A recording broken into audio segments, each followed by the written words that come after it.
오늘은 큐티 세미나 6번째를 잠깐 하겠습니다. 오늘의 설교 본문 말씀 갖고 아무래도 해야 여러분들이 기억할 것 같아요. 오늘은 그 34절, 35절 두 개 절인데 여기에 사랑이라는 말만 4번 나오고 있습니다. 하나님은 눈에 보이지 않지만 존재하는 것처럼 사랑도 눈에 보이지 않지만 존재합니다. 하나님도 사랑도 우리가 눈으로 볼 수 없고 만질 수 없지만 마음으로는 느낄 수가 있습니다. 사랑을 베푸는 것인데 사랑을 주면 받는 자가 있을 때 기쁨이 넘치는 것이죠. 가령 10사람이 있는데 이들 모두가 사랑을 받기만 하겠다고 기다리면 그들에게는 결코 사랑이 오지 않습니다. 혹시 그 중에 한 사람이 변해서 그 옆에 사람에게 사랑을 전하기 시작해서 또 옆 사람에게 계속 사랑을 전해주면 그 안에 놀라운 사랑이 일어날 것입니다. 샘물은 자꾸 퍼주어야 끊임없이 나오는 것처럼 사랑을 계속 주어 보십시오. 결코 메마르지 않는 생명수에서 사랑이 넘쳐날 것입니다. 상대의 허물이 안 보일 때 온전한 사랑을 하는 것이 됩니다. 허물 많던 사람을 사랑하게 되니까 그 허물이 점점 작아지고 보이지 않는 것이 사랑입니다. 연애할 때는 사랑하기 때문에 허물이 보이지 않습니다. 결혼을 하고 좀 지나니까 허물이 보이기 시작합니다. 사랑이 식어지기 시작했다는 증거입니다. 사랑은 허물을 덮습니다. 남의 허물을 얘기하지 마십시오. 태초에 아담이 범죄했을 때 그들이 남의 허물을 들추지 않고 덮어주었다면 아마 그렇게 고통받지는 않았을 거고 우리 인류도 좀 달라지지 않았겠나 이런 생각을 해봐요.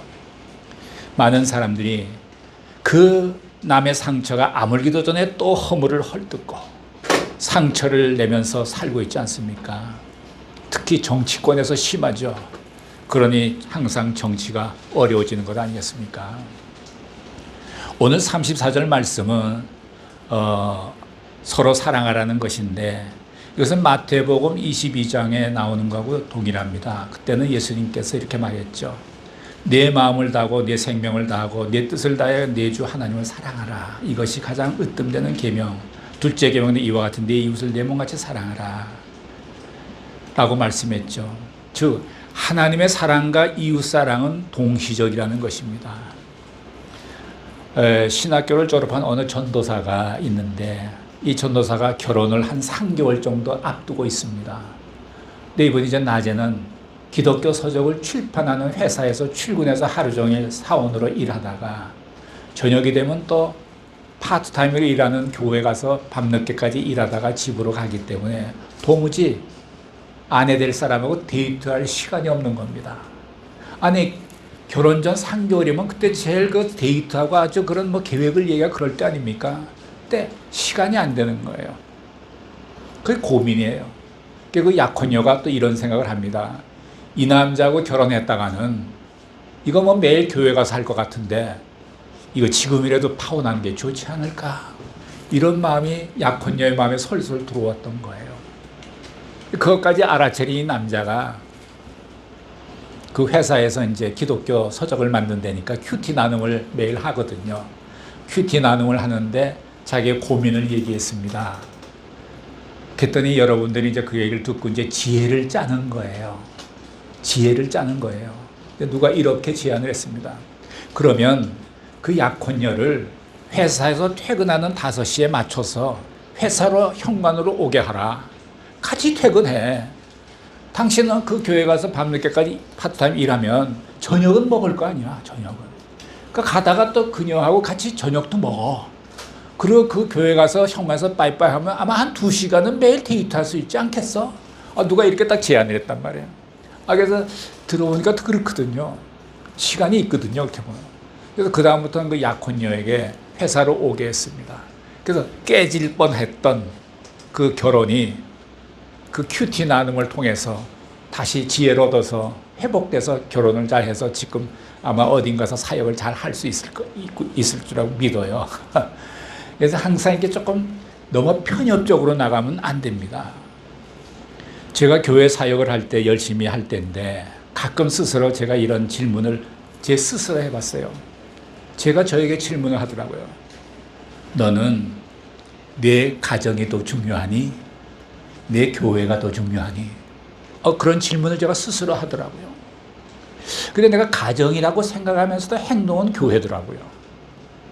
어느 날 제가 빛에 대해서 묵상하면서 빛의 성격을 묵상해 보니까 빛은 뭐 밝게 해주고 따뜻하게 해주지 않습니까? 근데 가만 생각하면서 빛의 성격 중에는 좀 직진하는 성격이 있다. 똑바로 비치지 않습니까? 직진하는 그런 생각이 들었어요. 그리고 직진한다는 것은 가까움부터 비치고 차츰 멀리까지 비치는 것이 아니겠어요?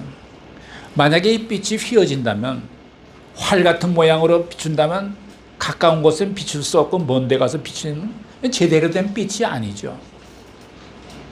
믿는 사람들은 세상의 빛이라고 했는데 나는 가정을 피해서 교회를 향한 휘어진 빛이었구나, 이런 생각을 했어요. 우리나라에서는 교회 집사님들, 권사님들이 열심히 대단하신 분들 가운데는 아침에 남편이 출근하고 애들이 학교 가면 가정에 할 일도 많은데 다 내팽개치고 교회 달려갑니다. 교회 가서 뭐 기도회하고 같이 점심 나눠 먹고 뭐 수다 떨고 이러다가 이제 오면은 피곤해서 집안일도 잘 하기가 싫습니다. 이거는 휘어진 빛이에요. 자기 가정이 가장 가까운 곳이니까 빛은 직진하니까 자기 가정을 제일 먼저 비치고 점점 멀리까지 비춰나가는 것이 정상이지. 그게 빛이라는 거죠. 우리는 가끔 가다가 잘못된 빛을 갖고 있을 수가 있어요. 그래서 저도 그 결과 내 아내를 잘 지키지를 못해서 아내가 우울증 걸리고 또 그 합병증도 생기고 제가 약 10년 가까이 병치려는 아내를 간병하고 있습니다. 아내의 최전선인 남편인 나인데 그 최전선을 잘 지켜주지 못한 휘어진 빛이었어요.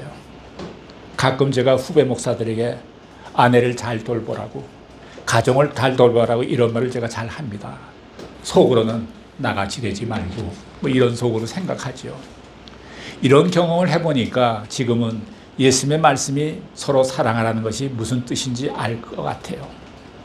이 본문의 적용은 여러분의 가장 가까운 이웃이 여러분의 남편이요, 아내요, 가족입니다. 이제 나는 어떻게 가족을 사랑해야 할지 생각해보고 실천해보세요.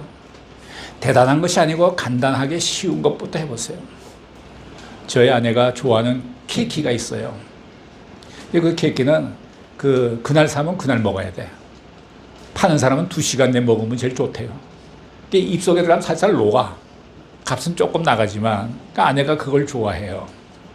그래서 제가 지난 주간에 오봉이 있지 않았습니까, 일본에.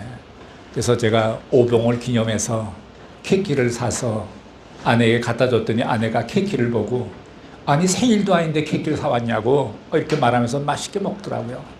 그래서 저는 이렇게 적용하는 거지.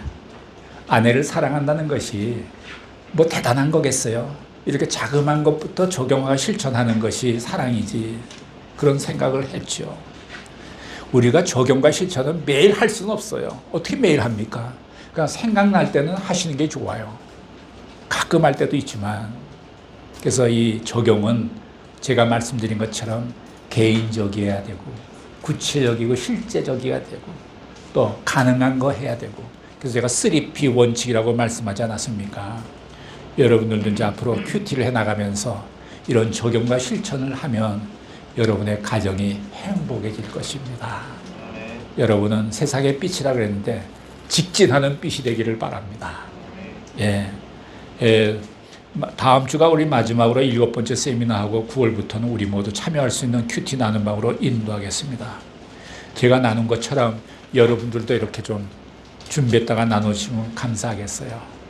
오늘은 이것으로 마치겠습니다. 서로 격려의 박수를 하겠습니다. 감사합니다.